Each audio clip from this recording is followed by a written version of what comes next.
Today. What's that? I'm supposed to do the intro? Oh, there's no one over there and I'm just talking at a wall? Okay, great. Thanks. This is ChillPoint.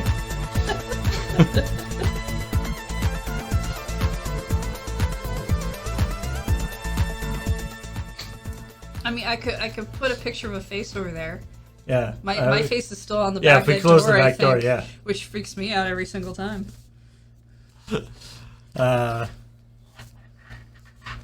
I just, both Beige and Graham have done that bit, at least one story I feel like in like the last like couple weeks, they've done the like, what's that? You know, talking off camera to somebody who doesn't exist.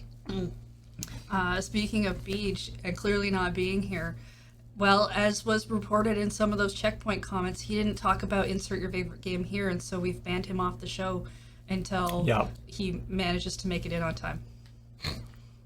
By which I mean when he shows up at the office, he'll probably be on the show.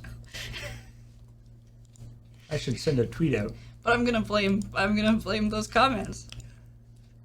That's what I've decided to do. Yeah, that's fair. He read the YouTube comments and they made him sad.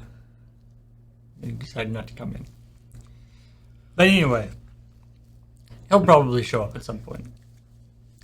Hey everybody, welcome to ChillPoint, the show where we talk about video game news in the general and then in the specific about yesterday's CheckPoint episode and give you a little more background info about that. And then we tell you about the stuff we didn't tell you about, that we've still decided we want to tell you about now, but not everything that happens in the universe because I don't have that kind of time. No, that would be a lot of time. There's other YouTube content creators who will be more specific about lore of like Kingdom Hearts, and you didn't come here for that from us, but you could go to them for that. We can't take all the content creation. Yeah, Other people gotta work. that's true. That would be a not a good episode of CheckPoint, the Kingdom Hearts lore episode. Especially not with the two of us. I was gonna say any like the two of us or Beige and Grant, like anybody on Kathleen, CheckPoint. yeah. Anybody on CheckPoint would not be a good person. No.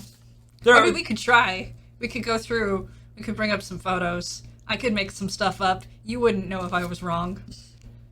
At least, I think 70% of our audience wouldn't know if I was wrong. Rock Pusher said the mic is picking up a low-level bassy echo. That might have been just the like AC system, which just turned off. So Oh, no. Maybe. No. I was afraid you were gonna be like, oh, it turns out the mic's not been on. Like, but all of our great content about things we're not gonna do. So let's maybe it was just because I had my headphones around my neck and the mic was actually picking up my voice coming out of the headphones around my neck. I've done that. Yeah. Anyway, let's talk about this week's episode of CheckPoint. And firstly, the first story was all about more stuff about the Microsoft acquisition thing. Them making a sort of public statement about that not only that basically that they're going to be nice. Don't worry, we'll be okay and we'll be nice. All that monopoly stuff. Yeah, we're not going to do that. And you know that we could do it. And we know what we would do if we were going to do a monopoly because we've definitely had those discussions. We're Microsoft. Yeah. We know how to do monopolies, but we're not going to do it this time. I liked Trust us. the Monopoly graphic you chose for that. But The car on the go to jail. Yeah. Yeah. Made me laugh.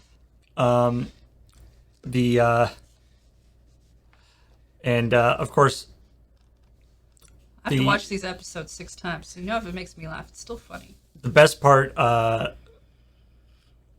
we all agreed that our favorite part of that statement is the, he's talking about that, he's saying that Sony is going to get Call of Duty because that's part of the existing agreement, and then we're going to make it available in the future as well. How it's going to be available is the question. But then there's also the great line where we are also interested in taking similar steps to support Nintendo's successful platform. It's just and also I hear Nintendo's doing something. Yeah, whatever they're doing, Yeah. Sure, we'll put that in there too. I liked your graphic for that too, with it peeking out behind. Yeah. I was trying to illustrate a Switch hiding behind a PS5. It's not hard to do. A lot of things can hide behind a PS5, but it's so much smaller. And tiny things are cute. Yeah. And as if Nintendo and Sony are somehow together in this. I do one of the things an interesting thing that I feel like might actually happen is there might be some leverage, or Microsoft might use some leverage to make Sony get more on board with crossplay. That would be nice. Because Sony has historically been very reticent to allow crossplay. I mean, there's been stories about that, right? With I think indies. Yeah, bigger games that managed to force them to. I mean, to do it. Even Fortnite, they had to go through a whole kerfuffle in order to get it happening. Yeah. Didn't we also find out during that whole Apple Epic fight that there was a document that showed that Sony was literally trying to not do crossplay on certain things? Yeah, I think that was one of the things that got. Yeah, that was fun. Those were fun documents. Yeah. That was the interesting thing about that court thing, was how much not uninvolved, not friendly fire, but collateral damage happened because all these other random companies got various secrets revealed because they were anybody who had actually done work with Epic. A bunch of stuff was revealed that it's why did you tell them that? That wasn't part of this. It was even part of your thing. Why did you submit that? Yeah, stop submitting everything. So anyway, I mean, this is obviously them trying to make sure that that they get through regulations, get through the the regulators and stuff. Yeah, and keep a public face and whatnot. And I feel like I can see a little bit of speaking of the Epic Apple thing, the way they're and we're not going to make the games make our games get preferential treatment in the App Store and different stuff. I feel like they are making sure that they stay far away. I mean, from that one sounds like you just shouldn't, but is a legitimate fear of a thing they could do because they own the marketplace as well as they make games for the marketplace. So that's a thing. The thing that says, what was it? It was we won't charge you for payments made within your apps. Yeah. Or something that to me feels like a more intentional. Don't worry, we won't be like the App Store. Yeah. Which, and in that light, you do want to point stuff like that out, right? Because it's a benefit. It's a reason to put stuff on our store. Yeah, because I mean, right now, Apple and to a lesser extent, Google are Apple is, because of the Epic app, some of the fallout from the Epic Apple thing, that lawsuit, and also for I believe it's regulations in Sweden or somewhere. There's regulations in certain countries that they're having to that are causing them to have to change certain things, but only in that place. And it's Right. Oh, right. Yeah. Because And basically, they're making it so Yeah. that they're like, yes, you can use a non-Apple um, payment processor. You can use somebody other than Apple for a payment processor. But if you want to do that, you'll still have to pay. No, like you don't have to pay Apple 30% because you're using a separate payment processor. But you do have to pay us 27%. okay. You also have to use like the setup that we did. You basically Apple is like they're kind of doing it where they're like, yes, you can use another payment processor because legally we have to allow you to do another payment processor, but we're gonna make it as a pain in the butt as possible and not cost effective because payment processors are gonna charge you more than 3%. So basically, they're making it unattractive as possible, but they have to make the thing available. I do kind of wonder how long a thing like we won't require you to use our payment system to process in. I mean, we won't require you to use our payment system to process in-app payments. Doesn't mean they don't take a cut outright. That just means we don't make you use ours. It sounds like they don't take a cut when you say it that way. Well, I mean, the thing is, the point that Apple was clear about when they talked about this, like when they were talking about the allowing outside payment processor things, and Google's talked about this as well, is that the 30% that they're taking is not just for credit card processing. There's a lot of other stuff that's involved. So if you do want to use something that isn't Apple for your credit card processing, okay, but the discount isn't going to be even that big, because like that most of the costs that we're charging you is not credit card processing. But like I mean, with what Microsoft says, where they say we won't let you, doesn't mean that there's not a processing fee of some kind, right? It just means you don't have to use our in-app thing.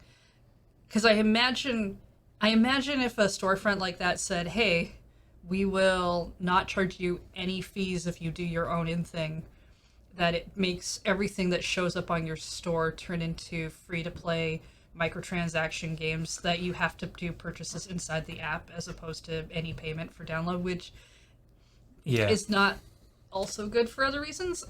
I'm not advocating that means they should be doing this to stop that. Just like that's a result, right? When you make a change like that. So anyway, but, that's so there's not a ton of stuff about the Microsoft thing, but it's just obviously not anything more we have to comment on than what was already said in the episode. Yes, and we'll see how that goes. Wordle. Yay. Is a thing. I believe Kathleen wrote this story, by the way. Yes, I'm pretty sure I saw her writing it actually. And basically, this is just about how these Wordle inspired game. I don't want to say Wordle clones because we've talked about Wordle clones in terms of things that are actually like copying Wordle and pretending to be Wordle. Wordle likes. Yeah, which this is a hard word to say. Wordle like. Yeah, we're gonna have to find a better name for this subgenre.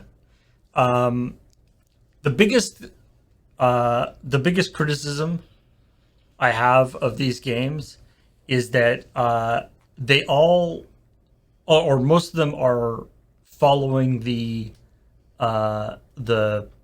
design cues from the original Wordle, which is a very minimalistic style. And so if, for example, you are somebody who has to do a ton of graphics for a story about Wordle, they all look the same. it's just a bunch of literally all of these you have a very Paul specific problem. All of these Wordle clones look exactly the same with just a different, they're just header, text with a different word up the top. Graham talks about semantal, which is a cool idea. You try to hone in on a word by guessing guessing words that are similar to it and its meaning. I didn't do a screenshot for that because the game the screen of the game is literally just like a big chunk of unformatted text, and then there's like a little field at the bottom. Like there's nothing to see. It's people are not big on the visual interest for Wordle games. I would like to see with the Wordle alike, even the Wordle clones, them to stop using the yellow and green color coding. Like I understand why the yellow and green color coding works in terms of like things that we've seen, right? Yellow has kind of like a connotation of like caution or Right. yeah, like with streetlights, right? And green is like yes, right? Like if they made it red, you would feel weird about that. There's color coding stuff, but there is a colorblind mode in Wordle that I think makes everything like orange and blue. I might be wrong about that. I don't play with colorblind mode, but I just don't understand why that's not your automatic thing. Or even just like why not just have that turned on completely? Because whenever you share, the screen reader thing aside of when you share this on on Twitter, I've listened to people talk on gaming podcasts who are a bit colorblind, and they're like, I didn't know what was going on. All the squares look the same color. See, if I was doing a colorblind mode for it, instead of trying to choose, because there's different types of colorblindness, of course. That's true. And so rather than try to choose some color, like why not just do like a thicker border, or like a double border around one, like actually something visually different other Yeah. than color. Yeah, I mean, street lights are done in a certain order to kind of try to avoid Right, so that right? people- Like, yeah. But I'm just like, yeah, there has to be, I don't know, something. I don't know. I'm tired of seeing the same color of green and the same color of yellow in the thing. And like, you made a new thing, a variant, or a thing that is like it but in a different way. It's got a twist. Give it a different color palette, at least. Make it look a little bit different. Welcome. Good day, Internet. Good day, Internet, folks. Thank you for joining us. Oh, I hear a rumbling. Something might be coming. Something wicked Like this an- way comes. Maybe. What's our next story? Next story is talking about the Intellivision Amico. This is so long. So weird. And to be honest, a lot of there's a great article about the whole kerfuffle about this on Ars Technica, and I think I said last time we talked about the Amico, I was thinking about that thing from Ted Lasso, where the guy's like, or where the journalist is doing the news story on him, and he's like, I think he's gonna fail, but I won't take any pleasure from it. Yeah. Oh, And I such a think good that's what character. this, and to me that's like, but it's the thing where it's like it's an interesting idea. I think we all kind of knew it wouldn't work. But I don't take any pleasure in it. Like I'm sad that it didn't. I'm sad that something like that can't work. But there's a lot of reasons why it won't work. Why it wouldn't work. The idea I'd had when they talked about this thing, and we were like looking at it and be like, this is a little too ambitious. It's like you want something that's going to bring families together, and something that you want people to take a chance on. I'm like, you don't make it. And there were all these like rules about the games. Weird restrictions. And It's like all the games had to be original games. They all had to have like multiplayer stuff. They all had there was like all these weird requirements that were basically what kinds of games Tommy Tallarico wanted to play. Yeah, and I just had this, Which I can respect, but yeah. I had this thought like before CheckPoint, because I was looking through Graham's stuff before CheckPoint, and I think Heather and I even were talking about it a bit, and I was just like, what the Amico should have been was a retro gaming platform. Like, it should have just started and ended there. It should have been a thing that was like, this lets you play Atari games, Intellivision games, ColecoVision games, like kind of round up that kind of stuff, right? and let you output them at HDMI and whatnot. But if they wanted to go even further, because it's apparently legal to make a Famicom clone, and it seems that way. You see all sorts of like Hyperkin and like Analog and like all these other companies are making those things. It's like if he had made a box that from that era that did a really good job of you can plug your old cartridges into this thing, and it's just another one of these things, but it's called the Intellivision, and it also has online support. So we can make new games and send it to the thing, and you can buy the games from there or subscribe to them like with the Playdate. Yeah, I was gonna say. Yeah. I was gonna say like the Playdate. It's interesting comparing and contrasting this with Playdate, because Playdate is also like it's kind of in the same realm of like a weird third-party game system. And Yeah. that nobody asked for, and That yet nobody asked for, but they know what they are. Yeah. They're not trying to be a mass market. That like No, and like that's the they're problem, very right? they very smartly, drilled down into exactly what kind of a thing they want to do, and marketed that way, and presented themselves like that. And from what I understand, have been very successful. Obviously, they've been also having problems with distribution with production because of the chip shortage and stuff. But they seem to be much more successful in that regard. But imagine if they had made something that was kind of like that. That's like it's a 2-player or a 4-player thing, and it's a family gaming thing. And look at all the games that we're going to make as part of a subscription service. But hey, all you 40-year-old, maybe not even 40-year-old, but even like 50-year-old dads who remember having an Intellivision and having a great time with it. Well, this is an updated way for you to play all that Intellivision stuff again, if that's what you want to do. We'll give you that, because I'm like, aim for that really niche market, and maybe you don't need to make, a whole ton of these things, but you need to make enough and make them simply enough, because no dad is going to be like, yeah, this thing looks really cool, but I definitely want to have screens on my paddle control. It's like, take your bill of materials way down. There is a very specific person that they've made this thing for. And as Graham had said in the story, they have to know that like the Switch doesn't exist and stuff. Yeah. That's because this is a person from 50 years ago who time traveled to the future now.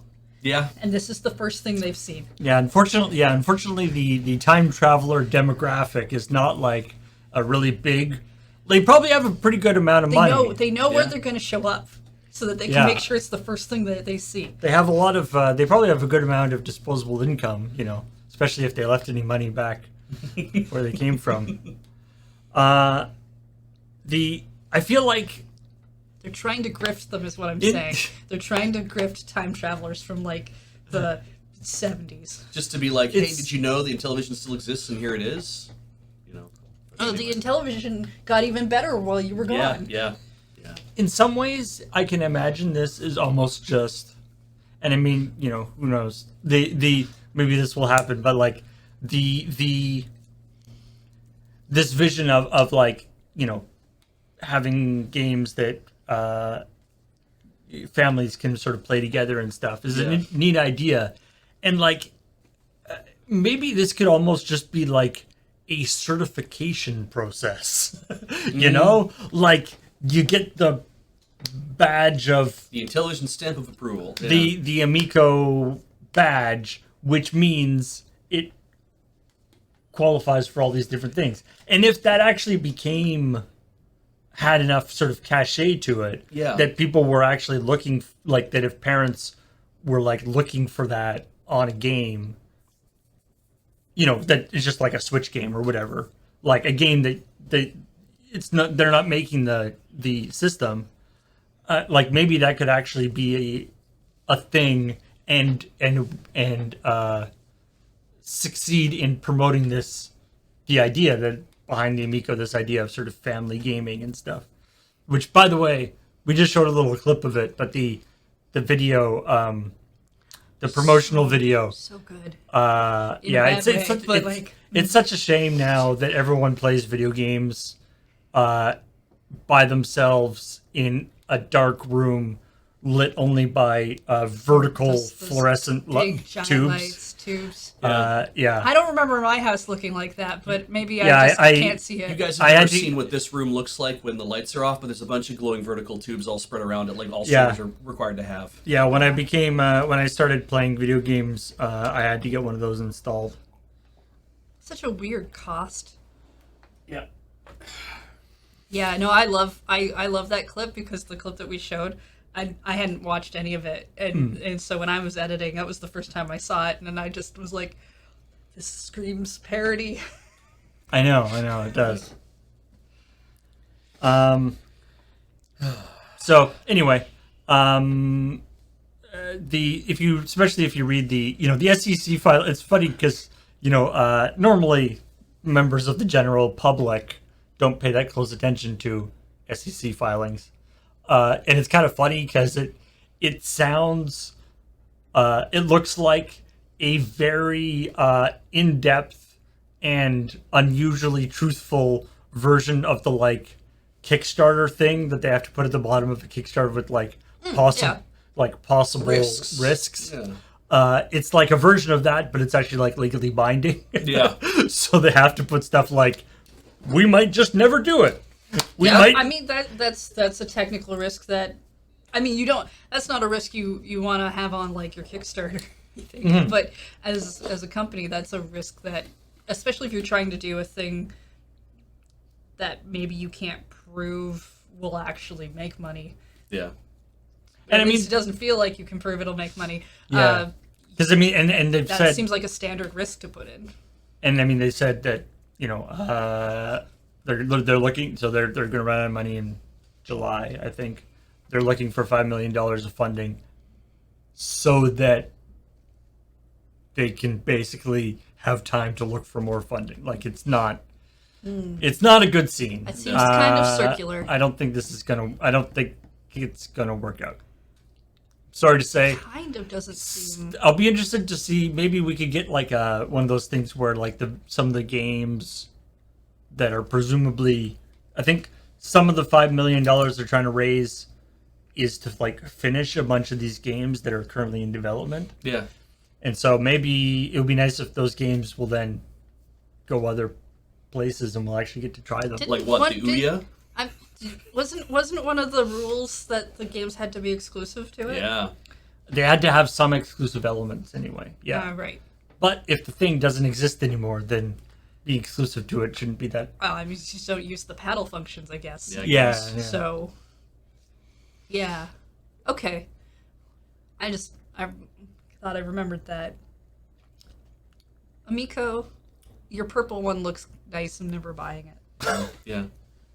That's why I had to pick a thumbnail specifically for that episode because it chose a really weird place in the YouTube backend, and I was like, I'm gonna pick the purple looking one because I like the way that one looks the best.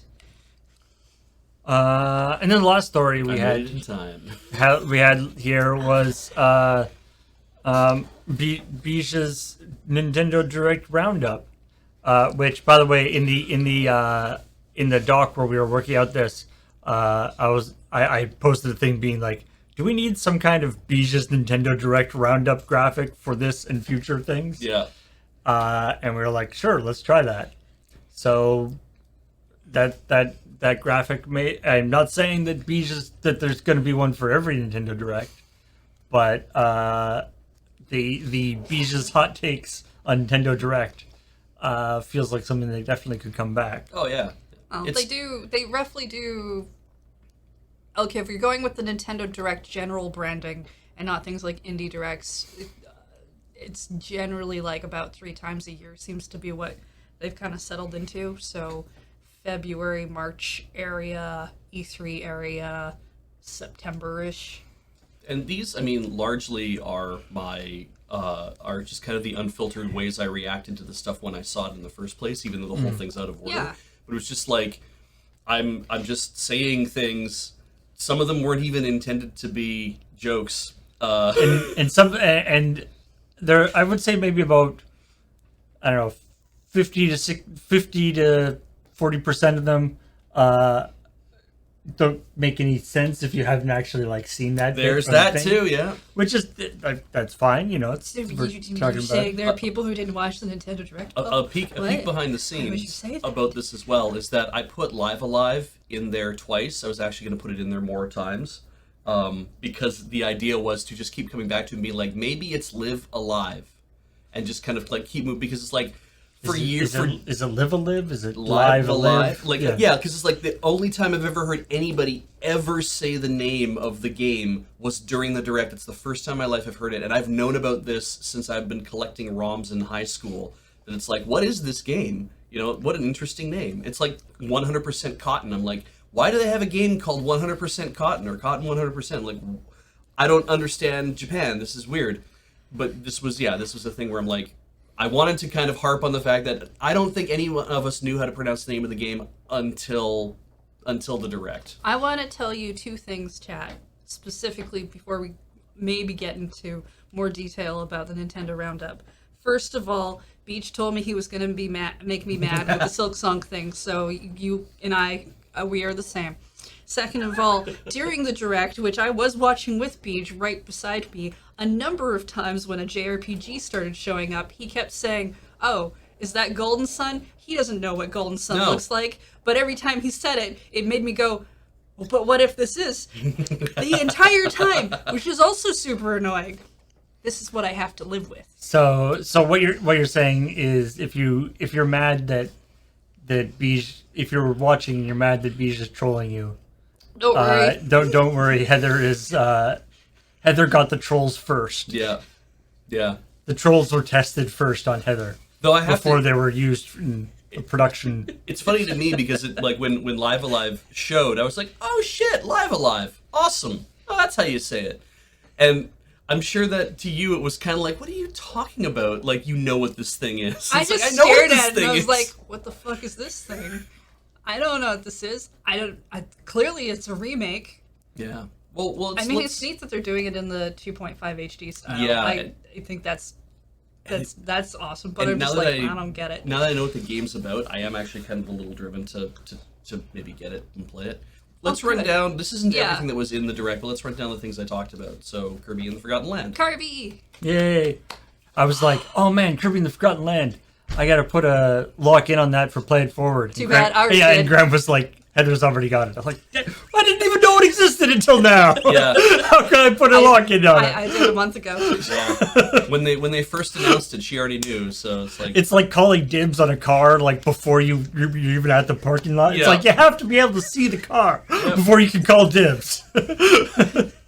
Call shotgun.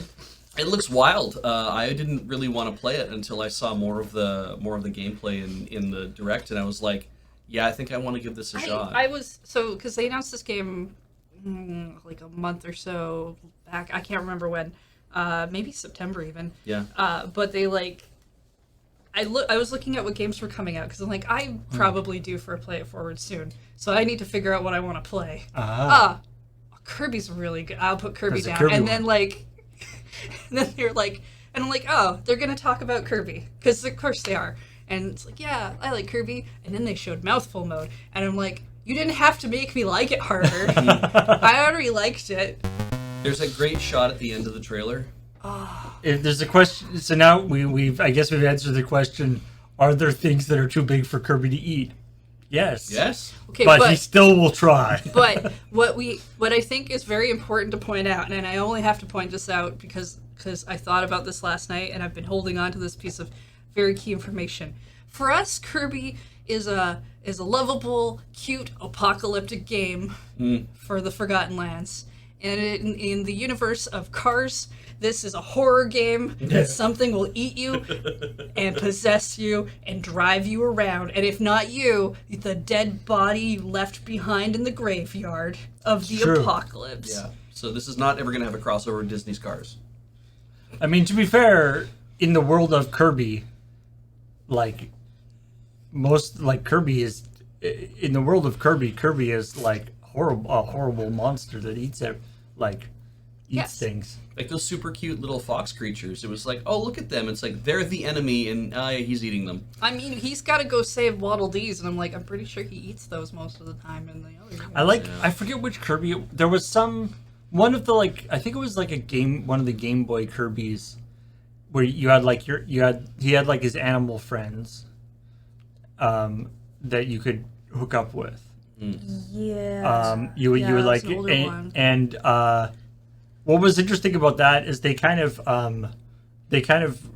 switched the dynamic, so there would be there was the fish that you could get, and the fish would actually be eating Kirby. Like Kirby would be Holding him in the mouth, yeah. in the fish's mouth. Or there's the cat who's just rolling Kirby along as rolls Kirby along like a ball of, and then the special move was rubs and makes static electricity. I've played that one. I go back. That's cute. Earthbound. Literally, I was surprised. And I know people in the comments are kind of like, it's Earthbound. We've played Earthbound before. Like, no. You've played Earthbound before. I've played Earthbound before. But a lot of people have not played Earthbound before. And when it came to the Wii U, I was surprised. I was like, wow, okay, they're going to sell that on the Wii U. Great. But I didn't think... I kind of thought that was something had slipped through the cracks. And I thought, we're never going to see this come to anything because it didn't come to NSO right away. But was it on the SNES Classic? I can't remember. I can tell you. But it's it kind of felt like, that's it. You didn't buy the Wii U, so you missed your chance to play a modern Earthbound on something with an HDMI port. Oh, it wasn't the SNES Classic, so great, thank you. So it did, but it's to come to NSO was they should totally do that. And again, this is another thing of the night before the direct, I'm like, would they bring Earthbound to the? Yeah, I just kind of discounted it right away because I'm like, I don't think they care at this point. And so for them to actually announce it, I was like, oh damn, that's okay. So, I didn't think you'd do it. For those of you who are unaware, Earthbound is Mother 2. Earthbound Beginnings is Mother 1. Yeah. Mother 3 is the one that's never come over here that everybody wants. And everyone will consistently be holding out hope for every time they give them Earthbound. Yeah. And yeah, to be honest, when I just saw the reaction, just on various social media things and stuff, I thought they were announcing an Earthbound remake. Yeah. Or a 3D version of Earthbound or something. What did you say the guy? Not that just it was just Shigesato Itoi. Yeah, he retweeted that the direct was happening, and the moment that happened, everyone was hoping Mother 3 would come as another thing, and I'm like, oh. Because being oh hey, Earthbound, the game that has already been available via various emulated systems. Yeah. Now is available on this emulated system. It's not even Earthbound hasn't been released before on a modern, console. I guess at least you'll be able to rewind and stuff because of the way the NSO thing is that on the Super Nintendo part. The rewind feature. Yes, I think they're and the saving wherever you want. Yeah, save states and stuff. Yeah, and I mean some of that might be nice depending on what that game's like. I don't know because I don't actually care. I'm mostly just crossing my fingers for the dream that what they'll do is they won't release Mother 3 for the Switch. They'll remake Mother 3 for the Switch. And when they remake it, it'll be a Link's Awakening kind of situation where they'll not let it look like Link's Awakening, but that it will have a new graphical treatment. Beach has some high hopes. Because then what they can do is they make a massive change like that. They can change dialogue at key points that people are like, that's a problematic thing to have in a game in this age. And then they can take and change music and stuff like that and be like, yes, we are making all the changes that we need to make to this game in order to release it. And because of that, we're remaking the whole game and we're going to charge you $60 for it. Or $80 for it, or whatever, to make it worthwhile. But that's because we had to update everything to make it come to this platform, and we can't say that out loud. You mentioned there was some weird music stuff. Yeah, as a well. lot of Beatles sound-alikes and stuff. And so I agree with you. If they're ever going to bring out Mother 3, probably it's been remade or remastered, or some changes have had to have gone on it. But I also don't think that's going to happen because I don't think it's ever coming. Yeah, I have no stake in any of this because I don't care, but I don't believe it's coming. Kumatsu in the chat, a remake of Soul Blazer would be amazing. Oh, God. To be honest, the I don't have a strong opinion about the second and the third one because they were sort of different and I didn't play them. But I have very, very fond memories of Soul Blazer. In fact, I played it on stream way back in the like things on my stream when I had my own. Yeah, like that's Show. early stream days. So it's probably up on the YouTube channel somewhere. But I played Soul Blazer is great. Yeah, fantastic game. I mean, Illusion of Gaia is also really good. That's a third of the games that I played. I played Soul Blazer a little bit, then I played Terranigma emulated, and then I played Soul Blazer emulated, and then I played Illusion of Gaia, and I was like, yeah, okay, fair enough. But Terranigma, to me, is like, that's a killer game, and I won't do a play it forward of it because I've already played it, and as far as I'm concerned, I'm done doing it. I need to play other games in my backlog. But yeah, shit, if they got Quintet back together and did a trilogy remake, that would be brutal. But even putting all of them on the SNES Online would be a great idea. Yeah, I mean, yeah, making an actual like 3D remake, I think I'd be more interested. Yeah. About, but So, anyway, 2D, so 3D, who's 2D. excited for the fact that now we never have to talk about what Smash character is coming to Smash again, but now we have to guess which Mario Kart track is coming to Mario Kart 8 Yeah. because they're doing Mario Kart 8 DLC. We should get our prediction out of the way. The final cup that you'll be receiving is every Rainbow Road. Yeah, I think Is the there- final cup is going to be every Rainbow Road. to be honest, I didn't think that We there won't know were for 2 years, but like the 48 tracks Mm-hmm. seems like a lot. Yeah. I But that's believe- not all. I don't think that's enough to cover every Mario Kart either. I believe Oh, okay. 48. Yeah. I believe 48 tracks is more tracks than are currently in the base game of the deluxe version. I could be wrong, but I think there's only 40 tracks in that. Okay, Yeah. but yeah, I that seems cool. Are they explicitly going to be like tracks from previous games, or are they new tracks as Well, well? they It said sounds like they're all- remastered yeah. tracks, and then they showed an image of a bunch of previous titles. So like Coconut Mall from the Wii, and they showed the Tokyo track from But- Mario Kart Tour. yeah, and that's the thing. One of the titles that they showed off was the mobile game, which those tracks I believe aren't actually in games. So for people who haven't played the mobile game, which you shouldn't, that's full of microtransaction hell, and control things, but don't. Those are basically going to be new tracks for people in Mario Kart 8.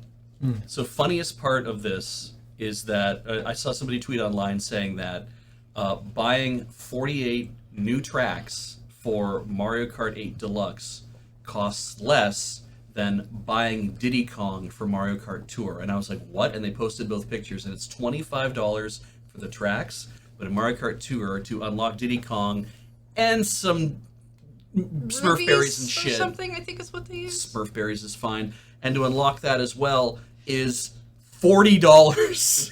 So Why- okay, Mario Kart Tour is a mobile game. Yeah. It is. Why it do you is- want Diddy It is Kong? a Diddy Kong it's sucks. a gachapon type game, which means you have to spend gems or whatever to make them pop out of a pipe Yeah. to get a new character. Unless you got a special deal thing which has a specific character. They say the monetization scheme on that thing sucks. Don't play it. Yeah. But it's you're not not just worth getting it. Diddy Kong, you're getting a bunch of Smurf berries and some other shit, I think, as well. And it's whatever. But it's to unlock him, just to be like, there you go. But this is I think it's a phenomenal deal. I'm looking forward to it because I'm also just the idea of, oh, and by the way, if you have the expansion pack, you get this. And I'm like, very smart idea. Right, the NSO expansion pack. And it kind of starts making me feel like, wait, is every time they're going to unleash another DLC for older so- games, are they just going to do Well, it this way as well? That was the prediction when they did that with the Animal Crossing DLC. Yeah. Because that got put in there. Mario Kart 8 DLC got put in there. I'd love to basically have this be like every big game we have. You can either buy the DLC, so you don't have to get the service if you don't want to. Yeah. Or if you have it anyway, and you have this game, It's- you can download this DLC for free. It's an interesting Free. idea. It's like a season pass, but for all the games at once rather Yeah. than per game. Sometimes the DLC is not that interesting. If you already have the You thing. own a copy. I'm yeah, So, Beach is excited because I'm he taking intends that to home. borrow this so that we can try out Oh. the new tracks. Yeah. Chrono Cross remaster which I know Graham was very excited about. Yeah. And getting remastered, though, in the same way that it's like, it's still the 32-bit PS or the PlayStation looking version, not like a thing where it's like we've remastered all the graphics and done whatever. It's like we've basically ported this thing and probably remastered some of the stuff in it, but it doesn't look any better than the PlayStation version according to what people in the know say. And it's like, Right. okay. They're just like higher resolution. So this is a game that not any of us have played in this room. No. I think I've played like a very small amount of it, but Because it sounded like Graham had played quite a bit. yeah, Graham's played a ton. So that was neat. But the Radical Dreamers text adventure Right, from the Satellaview. kind of made me go, what? No, I was so happy. I've been saying for ages that the NSO should put the Satellaview Zelda games on there and stuff, because why not? Yeah. That would be a great idea. And so for somebody to be like, we're remastering a game, also we had a Satellaview game thing, so we're just gonna put it on there as well. And I'm like, that's really cool. And that's largely a Square thing then, right? It's like Square has to basically say, we want to be Square's part of all that. over this direct. But It's almost a Square direct. I hope that it actually, I hope that it pays off and that people like the idea and they want to do this. But that's not part of NSO then. That's just literally, they bundle that into but like for on the Nintendo disc. stuff, because I know Nintendo did a lot. I'm like, they should be putting up the Zelda Satellaview. They should be putting up whatever the other ones are. I don't know what the other ones are. Yeah, I the want Zelda them ones. to do the The thing. Zelda ones were the biggest ones, and for anyone who's wondering what the Satellaview games were for Legend of Zelda, it was like a radio show type of idea. You had to connect to Satellaview at the right time of the evening. They did a replay, I guess, like they do one earlier in the day, one later in the day, and you had to connect at the right time because they were broadcasting voiceover lines to the game. So that These things were voiced. yeah, so that you'd be playing the game, and then at some point it would signal you that there's a cutscene happening that would talk about the things that are going on in the game, and then there would be this voiced cutscene. But what if you're not at that point in the game yet? Though? Well, it doesn't matter because it's fucking happening. So you have to, because I think they structured it so that it's meant to give you more story as to what's going on in an area that you're not currently at, as opposed to what you're currently doing in the game. Yeah. So, It's Neat a idea. really neat Very neat history thing that I'd love to see brought back. And you could just basically trigger it by if you can go in, if you went into NSO, it's like it doesn't have to be a timed thing. It can Yeah, it can I just mean, be, I wouldn't, play a game and I then wouldn't advocate for it to be the timed thing so Yeah. much as it just should be on there. yeah. So I'm really kind of excited. At least one company is trying to do it. Lego Brawls. Smash with Lego characters. Good job. Yeah. It's as you talked about in the story, they're like spaceman, construction worker, glow in the dark ghost. It's kind of weird because Lego doesn't have that many properties itself. Yep. So is it are they gonna have the Lego version? Is Lego Mario gonna be Or in Lego Batman or Lego or is it gonna be basically like the Lego movie, but yeah. all the characters in the Lego movie? I mean, I'm surprised they didn't use that. They didn't have Emmett or Wildstyle or whomever else. I keep forgetting her name, but I think it's that. Yeah, But Wildstyle. Thank yeah. God. Okay, but I mean, at Karen, that- I don't know what her real name I is. mean, at that point, then you want to see stuff like Lego Batman in there, Yeah. right? And maybe they. But if you they treat have to them, pay for a thing, but if you they treat might them like already they're side characters, I guess. have a thing. Yeah, I could see Lego Batman as an assist or something. Yeah. Yeah, maybe. Not sure. Boop, boop, boop. Everything about it just looked like here's a bunch of platforms and here's a bunch of fighting, and you kind of move back and forth. And Margrave Tech says, I don't think it's Smash. It just looks like a beat 'em up. It's just you fighting, and I'm like, oh, maybe it is. But every bit of the gameplay I saw in about 8 seconds, It looked like they were trying to emulate Smash. It just looked in like a that- Smash, in that- right? In what I saw, but so I also didn't care, so I might not have been paying Um, enough attention. and also I saw a few comments in the on the YouTube echoing what there Alex says here. People want Bionicles. yes, that's true. See, 'Cause that I could Ninjago get. is in it. Yeah, that I could Bring get.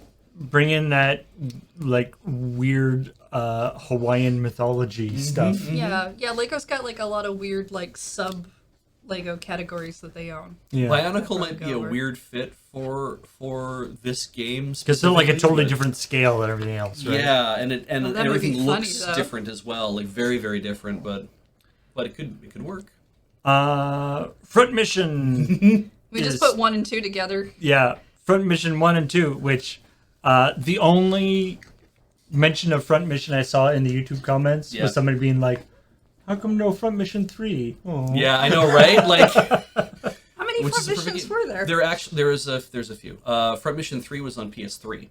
Okay. Front Mission is beloved among the people. It's like Ogre Battle and Tactics. Oh, Ogre, you right? know, I'm not super into Where- the roboties like that, but like I did see the tactics thing and I was like, oh, okay, I can get it. But it is a beloved franchise. Like people were like, this thing rules. We love it so much. Please have this come back. And ultimately, I knew that the moment, because I've heard people say before, it's like, I want a new Front Mission. The same people who will also usually say, I want a new Armored Core. Same people, because they just want Oh. to fight in big mechs, right? That explains a lot of what I saw with other people when I rewatched reaction videos. Then Yeah. they all kept mentioning Armored Core, and I was like, I don't know what that is either. Yeah. And Again, I don't do the robot fights. And I was just like, the moment this gets mentioned, people are going to lose their minds. You'd be like, oh my god, I can play Front Mission again. And it's like, you probably already own it. But yeah, I was like, if I don't mention it, then people are going to like lose their goddamn minds. Kind of like with Xenoblade Chronicles 3. But I didn't mention that in the roundup. You And we'll got- talk you- about that later. You got cut off. That's fine. We're going in order. Yeah. MLB The Show 22, which I guess the news there was that it's not getting the cool cover. Pretty much. That's the only which I thought was weird because I'm like, why not do that? But everything I saw when I was trying to write the story previously was that the PS5 could be either. The PlayStation version was getting it, and I think the Xbox version was getting it, and maybe the PC version. But they did not mention Switch, and I'm like, I don't know if that was an oversight or just left out, or because they hadn't announced it for the Switch yet, or whatever. But yeah, it said that it didn't show up, so I'm like, I'm assuming I can say this. We're also a joke show. Not everything's accurate. I'm with Square.cube though. Flip covers have been the best thing. Hell yeah. And but you also know course, that in- the internet is a place where you can get covers most of the time, and these come out. Also in Canada, they mostly use the flip covers to do the French version. Yeah. No Man's Sky, which I guess is not out on Switch yet, but will be. Is that the announcement that it's coming to Switch? Yes. And And it won't- and they didn't say it was a cloud version. And it won't be a cloud game, which is impressive. Yeah. They didn't say it out loud, so it's like, if you didn't say it was a cloud version, I'm like, okay, then I guess it's not a No cloud ta- version. No takesies backsies. Well, Yeah. I mean, given the way the graphics looked, I mean, I haven't really seen No Man's Sky, but to me, it looked like something that would be fine. It's it's also, but it is large, Yeah. and Loading the, times might suck. and the Switch doesn't have a lot of like online. But they're not games. they're not afraid to say that they're gonna do a cloud version of stuff. They True. bravely told us that all of Kingdom Hearts would come in cloud version for Like- some reason. So Like, does the Switch have any like persistent online world games? God. Fortnite? Like MMO type, like Thinking- multiplayer I'm ones? thinking.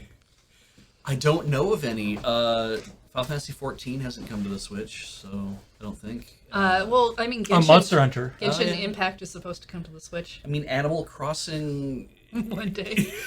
But it's like But Animal, that's, but, not, but like, that's not It's persistently not a online, shared though. world. and like, Animal Crossing is like explicitly not like the process you have to do in order to share your world is quite complicated, right? Yeah, that's fair. It's not just like you can go anywhere. Yeah. So this could turn out that this isn't it could turn out that it is a cloud version, and we'll find out. I About just that later, I just but- feel like they would have said so here. Yeah. And if they don't, and then they say so later, that's a bad marketing move to make. Yeah. And I feel like No Man's Sky already knows about not making bad marketing moves Yeah. anymore. People disappointed about No Man's Sky So, releasing? Interesting. You know, Let's see what happens. Live Alive. Well, yeah. Assassin's Creed Ezio is coming out, I guess. Oh, Yeah. sorry, I missed the. And I mean, page that break. didn't say it was a cloud thing. People were like, "I don't get the joke." I'm like, the joke is that the other Okay. Assassin's Creed games that are coming to the Switch like the later ones, I think Odyssey or whatever else, are all cloud versions. Are they? Okay. That's So- my understanding that they are. Paul, this is the Ezio collection. It has 3 games. Do you know what games those are? Because they never told me. Oh, yeah, it would be Assassin's Creed 2, Assassin's Creed Brotherhood, and Assassin's Creed.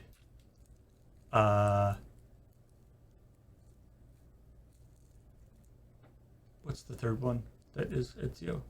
Is it Revelations? Yes, Revelations. Okay. Yeah. Now the next question I have is because the last time I think they brought out an Assassin's Creed game onto the Switch, everyone was like, "Why can't they bring out the good one?" Are these part of the good ones?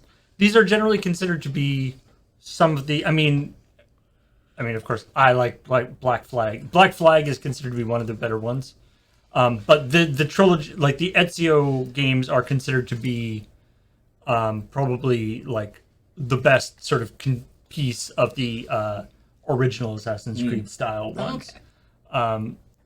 They're before it started to get kind of off the rails after the Ezio ones. And Ezio is the only, and it's also it sort of, it also kind of cleans up. It sort of is the arc of the meta narrative with Desmond in the real world. Oh, okay. Or in the present day. Right. And Ezio is like, he's the only guy who's actually in like a bunch of games as the main character and people quite like. 'Cause he's awesome. I always love, you can tell what kind of a game is it. The opening in the Assassin's Creed 2, the opening like movement tutorial is Ezio escaping from a girl's room when her father comes in, and he great. like dives out the window, and then you have to do like jumping over the roof. They teach you how to do it by jumping over the rooftops and stuff. That's the movement tutorial. That's a at the lot of beginning. flavor. Wow. Okay. Yeah, it's All great. right. Neat. Ezio as a young man. When yeah. they showed that off, I was like, okay, cool, more Assassin's Creed. I don't know who this is. They said there were 3 games. They usually like to tell me what that means. Yeah. Okay, I will ask Paul. Paul will know. I won't And- ask the internet. I won't Google it. yeah, I'll absolutely. ask Paul. All right. Live Alive, which we kind of talked about before, getting that 2D HD, 2D HD? Is that what they call it? 2D HD. Yeah, I think Getting it's 2D yeah, HD. you'll have seen that before in Octopath Traveler and whatnot, so it's getting that treatment as well. I didn't realize that it was a game that steps between all sorts of different time periods, and it looks like it's a bunch of very smaller stories that are all connected together in some way, I'm sure. And Isn't whether that you're- Octopath Traveler? Yeah, it is, which I think is probably why they went back to look at this and be like, hey, we made a game that was like this before, didn't we? And Is it the same people? it's Square. But Live Alive is a Super Nintendo game, so I don't know if the same people worked on it back then. The but- 2D HD style is something that Square's been promoting. So it's like Octopath was done that way, and they did that game, and the other one with the dumb name, Triangle Strategy, Yeah. is their new Another one. dumb name game. Right, what was that? They keep putting project in the front of these names. Yeah. Like we don't know what's gonna happen. Yeah. So this is going to be Golden Age Square JRPG, but one that we've never seen before. And now people have a new thing to argue about. What's better, Chrono Trigger or this? For time traveling Square RPGs from Super Okay. Nintendo, which one's better? I'm pretty sure all of their RPGs have time travel in them somewhere. Yeah, it kinda feels I like can't it, back but- that up. Metroid Dread's getting an update. One that makes the game harder. That's the you can't One-hit kill. don't get touched mode. Yeah. Which I've seen people complain about as a thing because they're like, there's already a like try to hit 0% and don't get hit by anything thing, and I'm like, yeah, some Now people need prove it. reinforcement though. Yeah. The rookie mode, which all they said in the direct was you got more energy back from Yeah. defeating things. So I don't know if there's extra. Yeah, the game's not harder so much as Things. it helps you heal faster. Or Which probably makes maybe the guys are less hits. Well, and they stuff, didn't too. say that. They Is the didn't- thing. I- Like, they but- just said but- you get more health but back. they might like. That's Yeah. the thing is the direct said one thing, but sometimes they don't tell you everything. It's Yeah. whatever. But hard mode, slightly easier mode. And the one that ends up in every Metrovania for some godforsaken reason, as Beach's words precisely, Is boss rush mode, Rush. which comes later. Yeah. That's an update that's coming later. Yeah. I'm not a fan of boss rush because I like to play a boss after I've done some stuff, and then after I'm done fighting a boss, I like to go do some other stuff. I don't like to play a bunch of bosses all at the same time. I mean, So that's why it's a mode and it's not the game. yeah. True enough. So that happened. The difficulty change modes should be available now. If you were like, oh man, I want to play that game but harder, or oh man, I was playing that game but I was stuck, maybe a good time to check that out. I was thinking a cool way to make a Metroid game easier, to make like an easy mode for a Metroid game, would be to just like shift a few things around a little bit. Oh yeah. So that like when you're fighting a boss, like there's a little thing to stand on, so that you're at the right level to shoot Yeah. missiles into his face, rather than having to like jump and then shoot it just as you are about to hit the ground or something stupid. Kind of an obvious tile or something that's like you can get up on this thing and you'll be right there, or move the boss slightly so it's like you can stand now and do it instead of jumping. Yeah. He's just at the right angle. Yeah. Yeah. And if you're ready to go back to the Wii days with the Nintendo Switch Sports, That was amazing. One thing I noticed with the Nintendo Switch Sports is that one of the people on the box has the leg thing from Wii Fit. Yeah. So presumably the actual like circle from Wii Fit won't be part of it, but no, Ring Fit. It's, the Ring Fit. So it's my understanding is the digital version of this game is actually a little bit cheaper because the physical version comes with the leg strap. Yeah. Which of course means if you got Ring Fit, you already have the leg strap. I don't think the leg strap is necessary. It's a different mode you can do the kicking game in. Right. For the soccer ball. Yeah.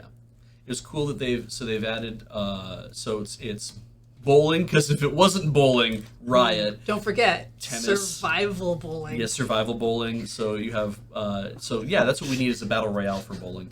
The tennis is in there. Chambara, which is a Japanese term for sword play. There's a game called One Chanbara a while ago where it was about a girl who was very skimpily dressed and she was doing she does a lot of sword fighting in it. That was for like PlayStation or PlayStation 2. And yeah, so the Chambara thing is like it's a sword fighting game with like boffer swords, knock somebody off a platform. God, what else was in this thing? Volleyball. Volleyball was in it. Because they showed us. Right, yeah, that's a brand new thing. The thing they did. And some sort of weird Rocket League knockoff. But it's all played with people and a ball instead it's of a... called football. Yes. It happened before the Rocket Leagues. Before the cars could play football, we played football without the cars. I don't know why we would ever do that. It's so dangerous. The ball's huge. Do you play with an equivalent of the like Mii's? Yeah, it looks like you play with Mii-style avatars, but they're a little more enhanced. So the characters they kept showing through the thing looked like weird generic whatevers with a different body type. But when they were doing the demonstration for the volleyball, they clearly had Mii faces for the people who were playing. Yeah. So people are trying to figure out if Mii's are still going to be a thing or not, and I think they technically are, but they gave them a new body type and it looks odd. Yeah. These are like fancy Mii's. Yeah.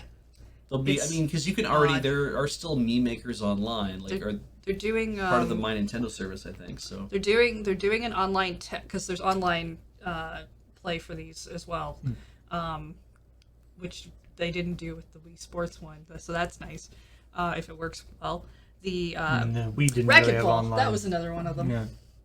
is racquetball the other? Was it racquetball? No, badminton. Badminton. Well, yeah, it's that's super cool. So they're doing tennis and badminton. Yeah, which badminton is 1v1, and of course it'll be a little bit slower because of the shuttlecock will fly a little slower. But tennis is 2v2. So I think the idea is that if you have two friends, if you have a lot of people who can play against each other because you have a giant living room, you could probably play 4-player version of that. But I think badminton's probably only hard locked into 2 people. Probably. Probably. So yeah, they're doing a online test. I think next weekend. Yeah. Next weekend. You should, if you want to do that, you definitely should go check the website because they're very specific 45-minute increments of time that they've wow. decided to do these in, which weirds me out a little bit. But there's that. Golf is going to be an update that comes later, which actually says to me that if you're like, oh, do I buy a game physically or not? This is the perfect game to buy digitally. It's a little cheaper. But also, I really do think it's kind of going to be one of those games where they add stuff as time goes on. Yeah.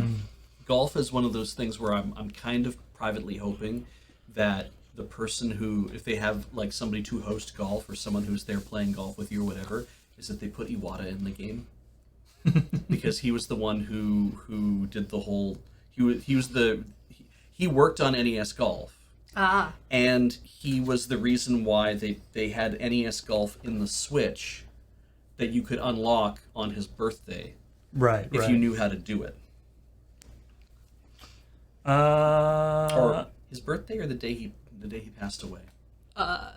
and then Anyway. speaking of Rocket League stuff, there's Mario Strikers. Which is a hell of a good looking thing.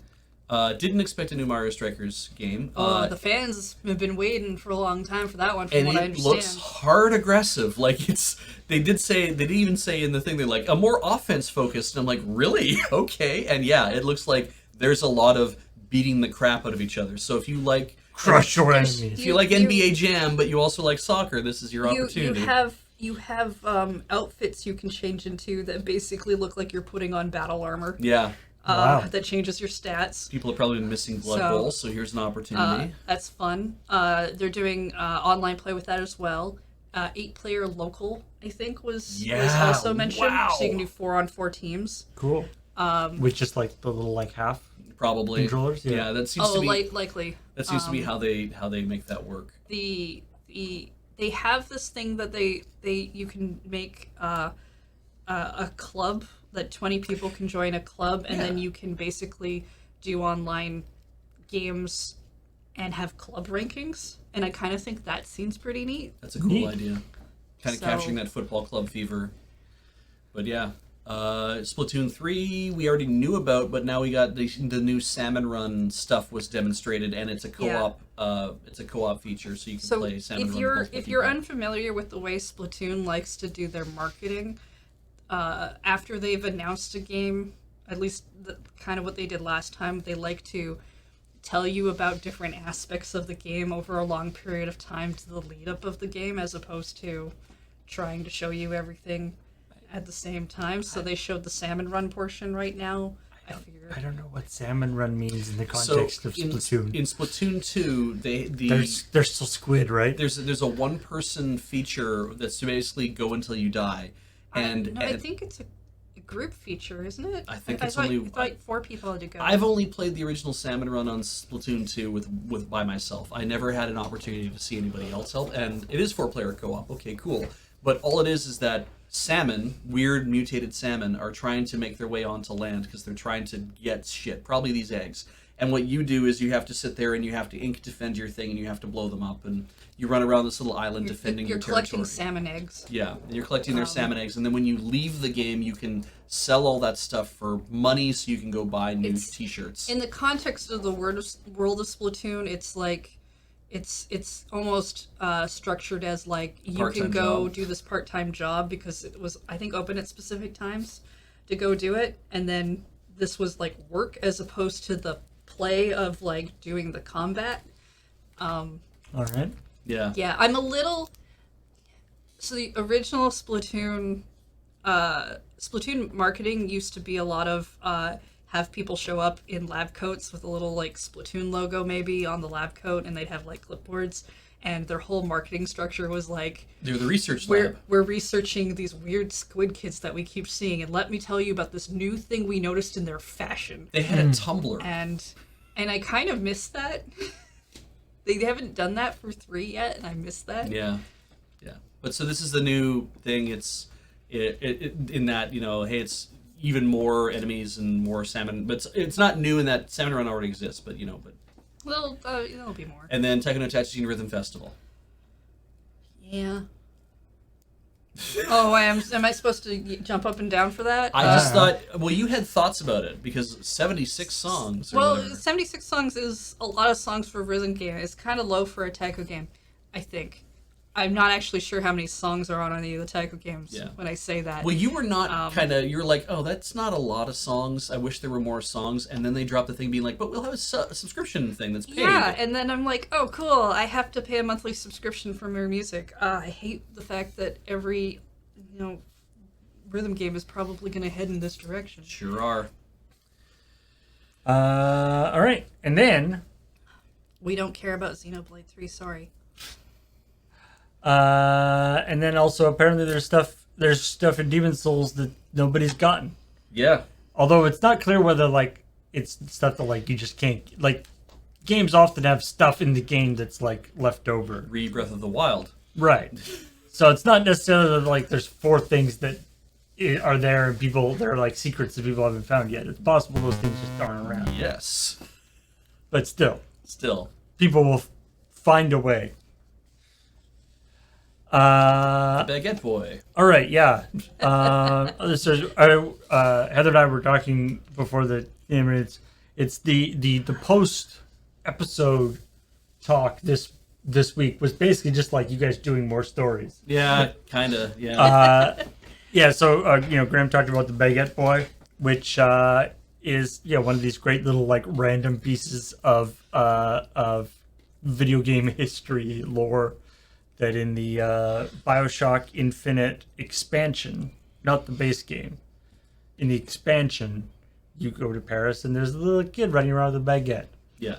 And the reason why he's there is this like convoluted series of things where it's like, we thought there should be people there, and then we tried different things, and there ended up being the explanation is essentially it'd be nice to have something moving because everybody was standing around and kind of static and not doing anything, but it'd be nice to have something moving, and that's that thing of you start down this road and you start thinking about how you're going to do that. The next thing you know, you get to the very end, you're like, I have a boy, because the dev said they said that it would be. We can match the path of somebody moving around a cylinder, which is why that cylinder is there in the first place. The signpost is there in the first place because it's like we can match to that. I'm like, that was the first thought, not let's make him dance around the cylinder, right? And it was also that they were like, we have to have it just be like a loop. We can't. Yeah. We don't have the cycles to spare to actually make an AI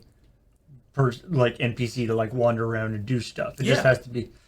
But like I feel like that there's like a meeting where like we want some more sort of visual interest in this, and then like a month later they're like, all right, Baguette Boy, and the people are like, we were thinking like a fountain, like a flag that flutters in the wind. Yeah, what the hell is this? Yeah, no, we already have the elements for this though, so it's built and it's. I mean, dev stuff. This is a tangent. I saw a thing online, shared it on some of the Discords and stuff that I'm on, where somebody had there's a picture of a set of track lighting, and if you zoomed in on the power box for the set of track lighting, it's like, wow, all the polygons are actually really nicely rendered on the track lighting. Oh, the power box itself is actually really nicely rendered as well. You zoom in on the screw, you're like, oh, that screw actually looks really good. And then you look at the wireframe mesh for the screw, and there's about 10,000 polygons in it. And of course, that means that when your view field passes across that track lighting, that screw has to be rendered at 10,000 tries. And I saw people were talking about like, apparently there is a thing that has been done occasionally where people do that. Yeah. So that then they can optimize things. Yeah, they're called polybombs apparently. And so if you're a dev and the performance guys, the engine guys are like, man, this thing is real heavy. Can you go back and optimize your art? They're like, oh yeah, I can totally go do that. And they go and they remove that screw and they put like a little circle on top of it to make it look like a screw. And they're like, great. And they come back like, man, performance picked up. You're really good at your job. It's like, yeah, I'm really good at my job. There's a YouTube channel that I really like called Game Hut, where he's an old school developer, worked on games, Traveler's Tales. Okay. I think is the his company, and he worked on games for Sega Genesis and he sort of does a lot of like coding secrets revealed stuff. Oh, okay. Yeah. But one of the things he was talking about is something that was very common at the time was, of course, your cartridges for like a Sega Genesis or whatever are very small. You know, the amount of data that you can fit on a Right. cartridge. Yeah. Are very, and there were multiple different cartridges that you could have. But the bigger the cartridge, the more expensive a game was to produce and stuff. Yeah. So everyone wanted you to fit your game into the smallest amount of space possible. And so, but he was saying that one thing that was that they would do, and it was pretty common, was you would basically allocate out, you know, to the different area, like to the people who are doing art and the different resources. Yeah. You would always have a big chunk of buffer that you were allocating to people, or like how much time people had between to run logic and all this Okay. kind of stuff, Yeah, right? yeah. Because you know the art guys would be working, do all this stuff, and they'd be like, we can't quite get it in, Yeah. and then he'd be like, well, I'll go see what I can do to squeak out a little bit more space for you. 24 kilobytes. Yeah, a little more space goes away. Okay, you've got 24, but that's all you can have. Yeah. You only tell them 80% of what you have available. Yeah. But there's actually like 100K free on the cart that is ready just in case. Yeah. All right. Next story that we didn't talk about. There's a update for Minecraft Yeah. with over 100 fixes. This is for the That's not the important thing. because this just came out. You know, the cliffs and caves thing Right. Yeah. just came out, and so obviously, you know, big update comes out like that, and then you have patches that fix things. So the two things that are important that this patch did fix was one, they've been working on getting parity between the Bedrock version and the JavaScript version of Minecraft. Right? There's Java, not JavaScript. sorry, yes, Java version. There probably is a JavaScript version of it too somewhere around, but yeah, because that's the long bit of thing where it's like there's been the Bedrock version, which is like the native version that but you can't have plugins for it and you can't do a bunch of stuff, but it runs, and that's the version that's on like all the consoles and stuff. Right. Okay. And then you have the Java version, which can have plugins and it's got all sorts of interesting stuff in it. Right. So people play around And with it they quite a bit. play not just the plugins. Other stuff in the game is like a little different. Some of the physics works a little different. Oh, okay. Some of the boxes, just because they're completely separate code bases. Oh wow. And so they've been working on trying to bring them together so that it's a more consistent experience. Makes sense. Okay. A bunch of these updates are doing that. But what's the more important update? Frogs. Yeah. Yeah, they've added frogs, Oh, God. and they're kind of awesome. Look at that guy. Yeah. It's like when I found out there were ocelots in this game. I'm like, yeah, why? That's the best part of the game. And now they have frogs. Ocelots can be the friends to the frogs. Also, I like Probably not. They maybe eat each other or something. patch notes. Fixed a crash that could occur during gameplay. Whew. Yeah. Glad we got that one Got fixed. rid of that crash. Yeah. Yeah, you need the frogs to get like specific kinds of blocks and stuff. From what I read in that thing, that was like Everything's and they spawn tadpoles, which Yeah. can swim around, but if they get on land, Yeah. they'll flop around like fish and die. So frogs will stuff like spawn in swamp biomes. They can croak, jump, swim, and walk on land. They eat small slimes, causing a slime ball to drop. All right. They can be tempted and bred using seagrass. that's This- placeholder food. yeah. So a different food is coming. They New can- frog food is coming. They can lay eggs after mating, which is a thing that frogs do. Yeah. But it's also important to note that in Minecraft, everything comes out of it. They're like cow eggs. Yeah. And like No. everything comes out of eggs. Like there's There's no live birth. So it's Yeah. like Pokemon. Yeah. tadpoles will turn into frogs. Tadpoles jump around like fish. Tadpoles grow into different types of frog depending on where they were born. Tadpoles can be caught in a bucket. There, you know how you're supposed Bogs. to catch your tadpoles now. Bogs frogs make frog light, Yeah. which is a kind of glowing block. What I love about Minecraft, as somebody who hasn't, I played a little bit of it and sort of peripherally interested in it, but I haven't really gone deep into it. But what I love about Minecraft is all the weird little, like, deep mechanics that don't really connect to other weird deep mechanics. Oh, absolutely not. No, So there'll be like this thing of like frogs. Frogs make turn into there's tadpoles. They turn into frogs. They make frog light. this makes There's what? all this thing, and it's like, what do you do with frog light blocks? Nothing. Yeah, we don't. Now, We don't I have want a to use point for them. out there are different kinds of frog light drop blocks. There are 3 different types of frog light drops. You blocks. lure a frog to a small magma cube, so the frog will eat it, and then it will drop a block, and each frog variant will cause a different frog light drop to block. Kids. Block to drop. Kids, Minecraft is a game. Do not feed your pet frog magma. Yeah. I cannot stress this enough. Also, I'm assuming that the frog like explodes from the manga, and that's why you get the frog light block. I don't know if that's true. Magma. Magma.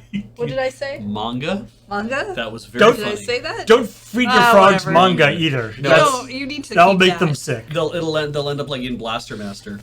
Look, Yeah. I had this like frog light drop. I know. Block. All those words are mangling around. Anyway. All right. In other news, America's Army is ending, which is not what it sounds Everyone like. panic. Yeah.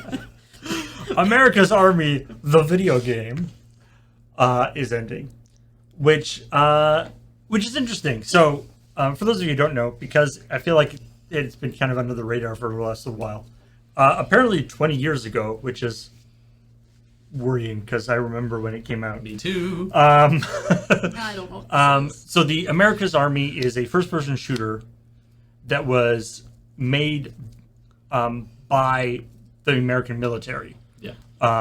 And kind of explicitly as a recruitment tool. Yeah, it wasn't a private military simulator that they had their troops train on. It was literally, we're making this game, we're putting it out in the larger world so that kids can download this and play a cool first-person shooter with their friends, and we'll use it as a means of recruiting them, encouraging them to join the army. Yeah, I should it's say. okay. But yeah. I feel like it was less like a direct recruitment thing and more of just like, look at how cool the army is. Yeah. So Okay. there's an interesting aspect to this where it's like, obviously, making the military making a video game to encourage kids to join up is not a great. It's kind of a weird. Propaganda. I mean, Yeah. It's like it is explicitly The definition propaganda. of it, yeah. Yeah. And we talked about a long time ago, but we talked about there's a whole thing with like military personnel playing on Twitch, right? Streaming on Right. Twitch Yeah. and stuff. That's been like So- the bigger recent thing, I guess. But one of the aspects of this that I actually found kind of interesting is that because it is made by the military and it's sort of explicitly this like sort of recruitment tool and sort of normalizing military stuff, there's some aspects to it that are actually kind of positive in the context of first-person shooters, because what they wanted to make it realistic within the context of a first-person shooter. So the kinds of things that you can do in the game are much more sort of realistic, or much more actually closer to stuff than like, say, Call of Duty or So whatever. more right? simulation Yeah, based. there's a Yeah. boot camp, and there's other things that are. And so there and there's like consequences for stuff. Like you can't kill people if you're not, unless the rules of engagement are set. Like they actually have stuff to try to simulate things in a way that other first person shooters don't. And I mean, there's something that we've talked about for I talked about before. That's been like a recurring thing in that bugs military personnel is that in first person in like war first person shooters, often something like say collecting dog tags will be like a collectible in the game. Yeah. Yeah, Kill that's dude a and then war go crime, take isn't it? That is a war crime. Yeah. Yeah. Taking dead people's dog tags is considered to be a war crime. You are not allowed to do that. You're taking away the ability for them to identify the body.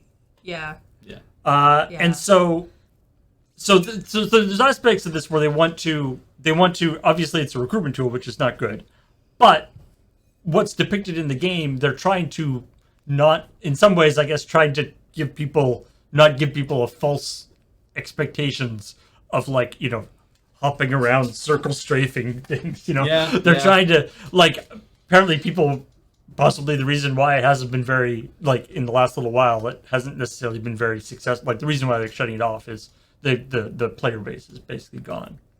And part of the reason is probably that it's like not as fun. Yeah. Wait, so Because, this, like, this is an online thing? Yeah, it was. Yeah. Huh.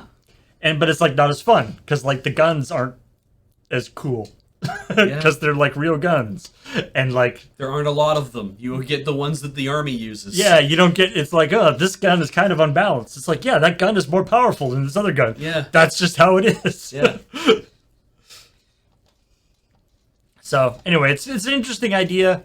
I don't, at this point, it's probably not that, it probably isn't matter that much that they're going away now because, They have other ways of doing propaganda. yeah. Yeah. I mean, But, like, I mean, the part in the story that says, getting people to play America's Army Proving Grounds, part of it was, of course, to join the game, you have to sign up, which means you have to provide contact details, which means all your contact information is now going to the recruitment office, so they have that as a means that they want to send you more advertising to join the army. And it's like, all right, that's fuck, but it's that I think that sucks. I think it'd be hard for anyone to say that. I think that's a great idea to just send your contacts randomly to your armed forces recruitment office and get a whole bunch of their mail all the time. It's like, yeah, I don't think I'd want that. no. I mean, to be fair, it's probably not random. Like, it's No. probably like, we're going to do this. Yeah, It probably this is what we are doing. Well, you are signing up for our mailing list. We are going to send you stuff all the time that shows how cool it is to join the army. So. But like it's concurrent users was like 200. Yeah. So it was. They didn't have a game called like America's Navy to go with it. No, or like It was just that. Yeah, it was Marines just Corps. something the army was doing. Yeah. Because the army is always are the ones that are always have the most trouble with recruitment. I think. Because they're sort of considered to be the I don't know, the kind of base level, I guess. Well, because it's people think of an army, they always think infantry, right? Even Yeah. though the army has their But- own planes. But aren't they the ones that advertise that you can go and see the world? Yeah. If you go into a submarine, you see a very specific part of the world. Which is the inside of that submarine, because they don't put windows in submarines, so that does suck. They don't put any windows on Yeah, submarines. apparently, no. Not even one. It's not 20,000 Leagues Under the Sea. They don't put a single like. I've been reading. Well, no, I'm okay with not knowing that. I'm not going into a Right. submarine. Right. You want fun submarines. You want Titanic submarines. No, and I don't- stuff. Titanic. You So- want the ones that you use to explore the Titanic that have a big glass. Oh, okay. Not cupola on them. not a submarine named the Titanic. Yeah. I guess the periscope counts as a tiny window. Yeah. Well, if you were one of the 200 people who was playing America's Army, Thank you, Corvus. Yeah. I got good news and bad news. Oh yeah. Good news is Battlefield 2042 is out. Well, there's always future war. You can play that. Okay. I'm sure. Remember last week we were like, guess Battlefield 2042 apparently is like the new game that everyone makes fun of, and it's it's not working too well. it's the new bad game. Right. yeah. So what The are we new about to make fun of it about? The new popular bad game. Yes. There is a petition on change.org, which I feel like is often used for often not used for the purposes that it was intended. You think? But But anyway, there's a petition for people to get a refund for Battlefield 2042 because it is so bad. That petition is current at the time of this writing has 75,000 signatures, which is currently one of the most well-supported petitions on change.org. What does that say? What's interesting about this too is that when Game Informer reported on it, it had 25,000 signatures, and the very next day, all of a sudden, it had 75,000 signatures. So I think the reporting actually probably helped drive that up. People were like, "We can do what? I'm going to sign up for this." I don't know whether change.org petitions have ever actually done anything. No, maybe not. But, I mean, I believe the promise is that they'll look at it, not that they'll do anything about it. but right? at least it expresses that people are unhappy. So yeah, Battlefield 2042 continues to be somewhat beleaguered.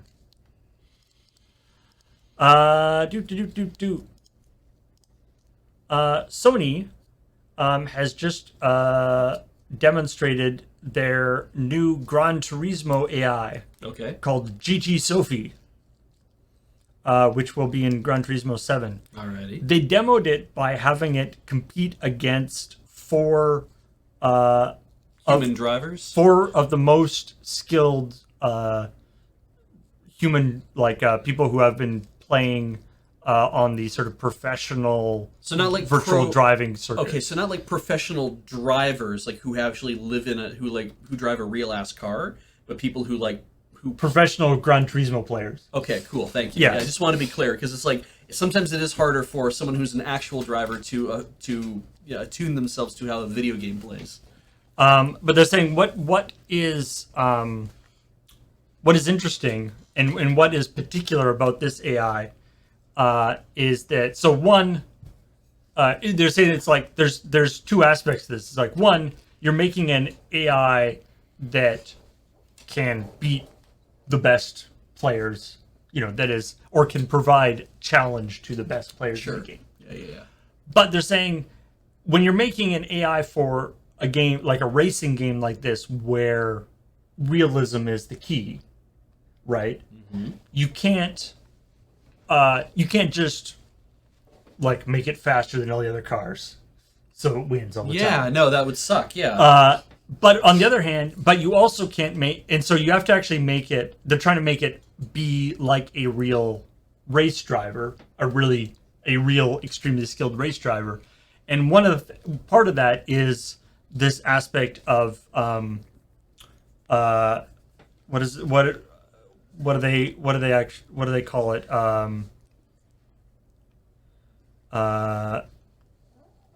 The sort of ethics of racing in terms of when to pass and when to let somebody pass you, Right. when to pass, because there are situations in race driving, and there's various race drivers, various professional race car drivers have different places where they stand on this, but how aggressive you can be on the racetrack Yeah. depends on the certain circumstances and what's going on and stuff. So they wanted this AI to act like a real player in the sense of, caring about actually racing properly.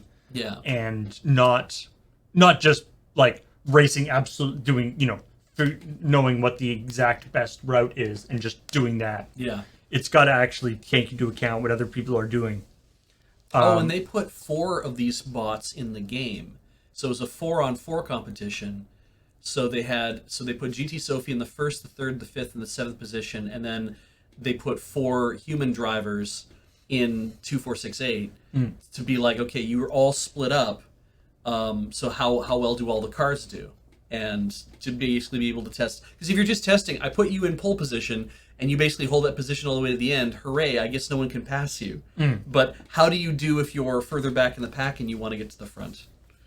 But that's interesting. And then also this this AI they've designed so it can be tuned to match or to match the skill level of different people who are playing. That's great. So that it doesn't Oh, just okay. cream people all the time. Yeah. But and apparently this involved, we're talking neural networks and all, fancy learning processes to make it, to make the idea of the car, the AI to actually operate as much like I remember, playing old racing games, right? You'd be just like on a straightaway with the Foot to the floor. with the foot to the floor, Yeah. your speedometer showing that you are going as fast as you can go, Yeah.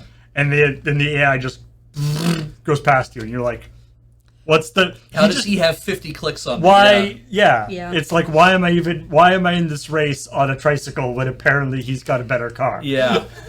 Like, what is the point of this? Or like rubber banding, or all sorts of weird things they do with that, right? Mm. Boop ba doop boop boop. Oh yeah. Pokemon Legends Arceus.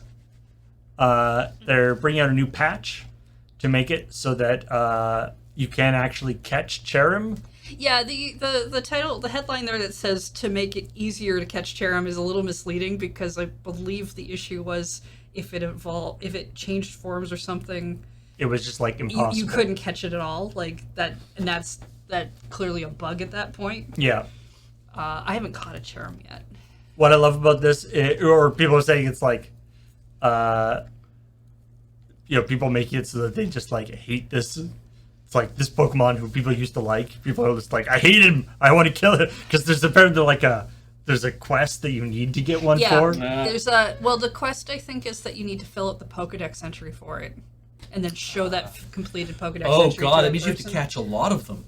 Or kill a lot of them, and like do a lot of things. Like it's not Fair. like you have to catch all of them. Fair. It's just, but if you want It's- to also catch everything, which is kind of what the game is pushing you towards doing, you do need to catch one.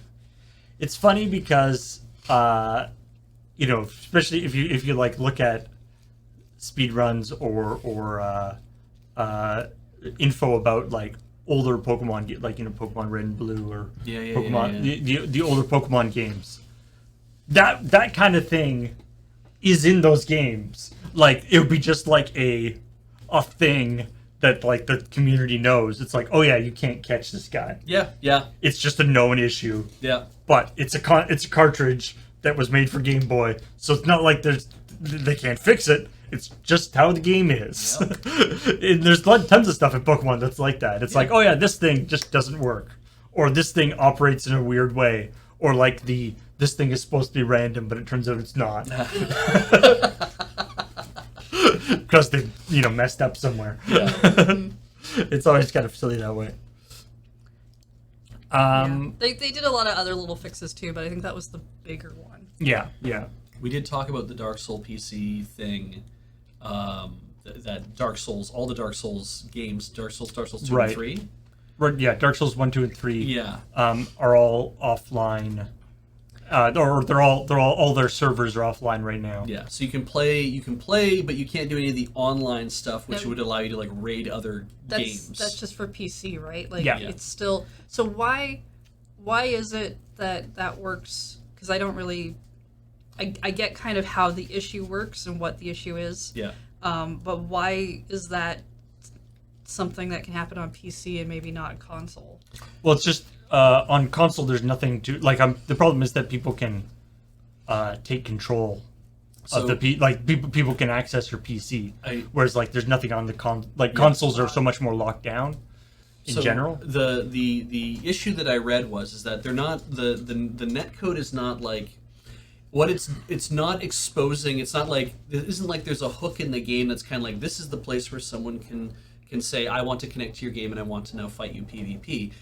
What they were doing is there wasn't even really much of a door. It was just basically like we're gonna just send. I'm trying to think of how they described it. Everything was all memory mapped already, and you're basically just sending a chunk of your game operating code to somebody else. Yep. And when you do that, Okay.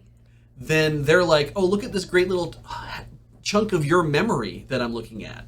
Right. I'm not just looking at a hook into a game or whatever like that. I'm looking at a chunk of your memory that's been sent to me. All I have to do now is run an exploit on that memory to do like, remember when you do like buffer overruns and stuff, so you can actually hop to a different part of memory? So you do something like that, and all of a sudden you have access to the rest of the memory in their game, on their computer, and they can actually then use that to set off attacks against things in your hard drive, or now they can root your computer essentially. Not do a similar thing to a console, like a lot of consoles are very heavily computers. sandboxed, though. When you play games on consoles, generally modern consoles are more heavily sandboxed these days than they used to be, and so technically, anyone who gets clever with this, they might be able to use Dark Souls as a means to root a console, so you could like do the whole homebrew installations and stuff like that if they want to as well. So there's a possibility that whatever they did, if this also exists on other consoles, somebody could be like, I'm rating somebody on the PlayStation version so I'm rating them on their PlayStation, and I happen to have an exploit that I can use to help root their PlayStation. But then what do? You gain access to their PlayStation. I guess you could brick it. Which you could brick, which would be really annoying, or maybe you could start going into their store settings and doing stuff that way. Maybe like people have credit card information. But yeah, I think it's the security model on consoles is quite a bit different than for PCs. Okay. So I thought it's not considered to be as much of a problem. But yeah, the general, I mean, it's not out yet, but basically there's no reason to assume that Elden Ring doesn't have the same problem. Yep. Because presumably they would use the same netcode. Yeah. And so... So if they fix it for Elden Ring when Elden Ring comes out, then they essentially know how to fix it already for Dark Souls. So they'll know what the problem is, but they already know what the problem is. No, you said that they knew what the problem was, but like if they're using the same netcode, then fixing it for one thing means they can go over more easily fix it for another thing, right? Like, is that how computers work? And presumably, so they've said that it's going to stay offline until Elden Ring comes out. There's been some speculation that Elden Ring won't be online when it first comes out, which would be... I mean, sure, that happens with games. Yeah, although that would be very bad for us. Because Play It Forward is going to... Because Wheeler and Adam are going to be playing online, so hopefully they will be able to do that. Well, we'll find out, won't we? Look at all the Play It Forward secrets we're giving away today. What's next? Horizon Forbidden West, the new Horizon, the sequel to Horizon Zero Dawn. Zero Dawn.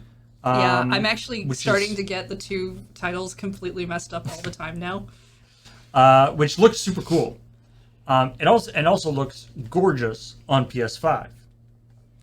It is also coming out for PS4, and they've now demoed it on PS4. You know, with especially after Cyberpunk 2049, 2077. I know, right? We don't know what year Cyberpunk. Whatever it is, whatever year Cyberpunk happens.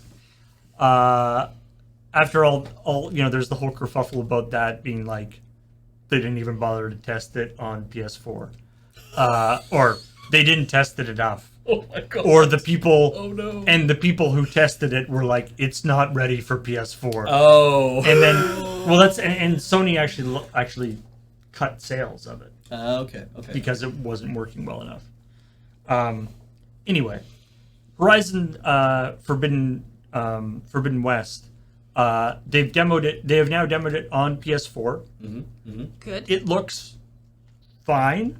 It's like one of the last games they promised is going to be. It doesn't look right? as good as it does in the PS5, as one might expect. Yeah, sure. The draw distance is a little bit less and stuff, but apparently, like the frame rate's really good and everything. So I feel like they're probably not going to be like showing it off a ton because it doesn't look as good. But I feel like it's a good thing to do just to give people a little peace of mind that like, yes, we have actually checked.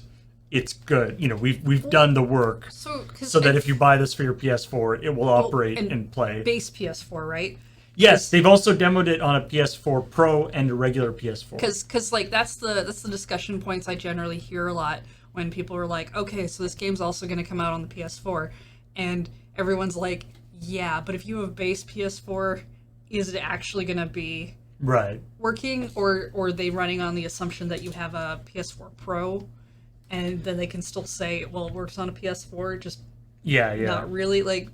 And So so, they- I think it's very smart for them to actually do that Yeah. and tell us that. Yeah, they've demoed it, and so it does show off well. So and if I recall, the previous Horizon Zero Dawn was one of the was at the time was considered to be like one of the better looking games on PS4. Like it's a pretty game. So hopefully that will continue on.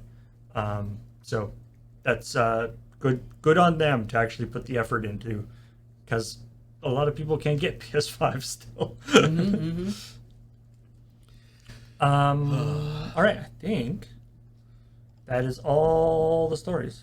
So what we didn't talk about was Xenoblade 3 and Fire Emblem Warriors 3 Hopes. The Also, probably some other games I've forgotten in the Dark Triangle strategy. Penny Arcade for today was just them being like Fire War or no, was it Fire? No, it's Fire Emblem. Right, Fire it's Emblem, like yeah. Fire Emblem Warriors. Yep. It's like, why didn't you start with Warriors? Then I wouldn't even get my hopes up. Yeah. Apparently, there's another Musou game being made as well right now. I have no idea what the theming behind it is, but it's also What do you mean? Like Fire Emblem Warriors is not the only Musou game being released in the near future. There's another Musou game that's coming out. Koei Tecmo has all kind of a thing on making Musou games. Well, yes, but and- they also make like their own kind of Musou games. Yeah, and I think when this you is say one of those, when but you it- say that, do you mean like another thing that's like another franchise thing, or do you mean like one of theirs? The thing is, I can't tell if it's a franchise or not because it sounds like they're teaming up with another group to do it. Because I've heard people bandy around the idea of a Mario Musou. Oh, but it's not that. And, no, and it's, and I don't think that's happening. they just look like generic sword boys. That very Sengoku period type Oh, stuff. so it's probably one of theirs. It's probably could be something that they're doing, but it sounds like they were supposed to be like teaming up with somebody else with somebody else's IP to do this thing. I'm like, I don't know what any of this is. It's just pretty anime sword boys doing shit, and I'm like, it probably is only important to a few people. I'm pretty sure in ancient Japan, Yeah. you would have been severely reprimanded for calling a samurai a sword boy. Yeah, pretty Oh. pretty sword boys. Yeah. Definitely. Maybe a little mad about that. Yeah. Also, not all of them are terribly pretty. So the reason why I didn't mention Xenoblade Chronicles 3 is because I was kind of only thinking the news that percolates up in my head when I'm thinking of what stuff that happened during the direct. Like Heather had to remind me Mario Strikers was there. Like that's really cool. That was a huge announcement for a lot of people. Because it's like, who thought that they were going to remake that? But then they, or not remake it, but make a new version of that, right? It's kind of a safe bet that Xenoblade Chronicles is going to continue on for a while longer. Like when it came up, I'm like, oh, what's this? I can't tell. It's a very future But sword thingy. I don't know any of the people. 2's been out and- for a while because I think they just Yeah. have been doing remakes, so And people have you been had- waiting for a while. And you had said, oh, there's probably a new Xenoblade, and I'm like, I guess maybe. And then it shows a thing like Xenoblade Chronicles 3, and I was like, well, it said Xenoblade Chronicles, and I'm like, is this 3 or 4?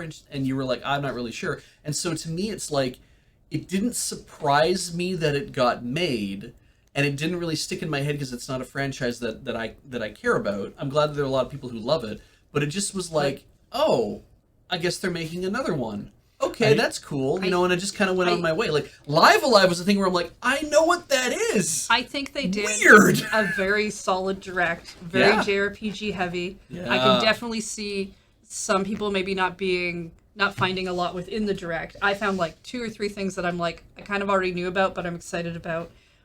But the entire time I was just like, oh, I know people who like that. I know people who like that. Not like personally, just like in forums I lurk in. I know those are things that there have been people waiting for. So I'm like, oh, that's awesome. You got a new Mario Strikers game. That's so cool. Oh, hey, they finally announced that Xenoblade 3 thing that you wanted. Yeah. That's great. Yeah. And, yeah. I'm like, oh, Taiko, great. I got a rhythm game. Rhythm Cafe can still keep going. Yeah, Like, So we knew about Splatoon 3, but that wasn't that interesting to see Salmon Run because I never really gave a shit about Salmon Run. I played it in Splatoon 2 and I didn't really care. But I was like, okay, more Salmon Run stuff. I guess they're making it a little different. That's why I thought, oh, it's co-op now. I didn't realize it was co-op before because, again, I kind of didn't care. That's why that ended up in the ending bit. Kirby and the Forgotten Land. We knew about Kirby and the Forgotten Land for a while. Not surprised to see them talk about Kirby and the Forgotten Land. What was surprising was to see Mouthful Mode. And the fact that you can release a game that you've already talked about, but then you can show something that has people go, what? And then just basically burn down the internet with fan art for the next 24 hours? That made me so happy. There's so much Carby They, fan art. they, and they it's know so they know what great. they're doing. Yeah, they know what they're doing. Also, Carby is great. I Yeah. hadn't heard that. Yeah, Carby. I was sure when you started that saying You wouldn't inhale a car? Oh. no, it was saying the reason why I didn't talk about Xenoblade Chronicles. Yeah. I assumed you were just gonna say was because I wanted to make everybody mad. Yeah. If I wanted to do that, I'd have left Front Mission out. I mean, you already did. You brought up Silk Song. oh, Monster. yeah. Monster. Yeah. That was great. I didn't even know if I wanted to end on that, and I just went to bed, and when I woke up the next morning, I'm like, Paul was like, I'm already done doing images. I'm like, I guess I'm ending on Silk Song. Great! It's just mean. It was so mean. Silk Song.